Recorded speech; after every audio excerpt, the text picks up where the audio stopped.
ఇక డీటెయిల్స్ చూస్తే పాకిస్తాన్ మాజీ ప్రధాని ఇమ్రాన్ ఖాన్ ఆ దేశ army chief field marshal Asim మునీర్పై తీవ్రస్థాయిలో విరుచుకుపడ్డారు. మునీర్ పాక్ చరిత్రలోని అత్యంత క్రూరమైన నియంత అని, మానసికంగా అస్థిరమైన వ్యక్తి అని సంచలన వ్యాఖ్యలు చేశారు. 2023 ఆగస్టు నుంచి అదియాలా జైల్లో ఖైదీగా ఉన్న ఇమ్రాన్ ఎక్స్ వేదికగా ఈ ఆరోపణ చేశారు. మునీర్ పాలనలో అణచివేత గతంలో ఎన్నడూ చూడని స్థాయిలో ఉందని, అధికార దాహంతో కళ్లు మూసుకుపోయిన ఆయన దానికోసం ఎంతకైనా తెగిస్తారని దుయ్యబట్టారు. మే 9, నవంబర్ 26 మురిట్కే ఘటనలను ప్రస్తావిస్తూ ఇవి అధికార దుర్వినియోగానికి స్పష్టమైన ఉదాహరణలని ఇమ్రాన్ ఖాన్ విమర్శించారు. పోలీసులు, భద్రతా సిబ్బంది తమ పార్టీ కార్యకర్తలను హత్య చేశారని ఆరోపించారు. నిరాయుధులైన పౌరులపై విచక్షణారహితంగా కాల్పులు జరపడం ఏ నాగరిక సమాజంలోనూ ఊహించలేం. మహిళలపై ఇంతటి క్రూరత్వం గతంలో ఎప్పుడూ చూడలేదని ఆయన పేర్కొన్నారు.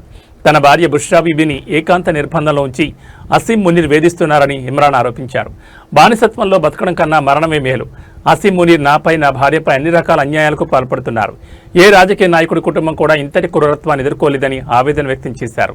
ఆయన ఎన్ని చేసినా సరే నేను తలవంచను, లొంగిపోనని మరోసారి స్పష్టం చేయాలనుకుంటున్నానని తేల్చి చెప్పారు. ప్రస్తుత ప్రభుత్వంతో సయోధ్యకు వెళ్లే ప్రసక్తి లేదని ఇమ్రాన్ ఖాన్ స్పష్టం చేశారు. షహబాజ్ షరీఫ్ నేతృత్వంలోని కీలిబొమ్మ ప్రభుత్వంతో గానీ, సైనిక నాయకత్వంతో గానీ తమ పార్టీ చర్చలు జరపదని అన్నారు.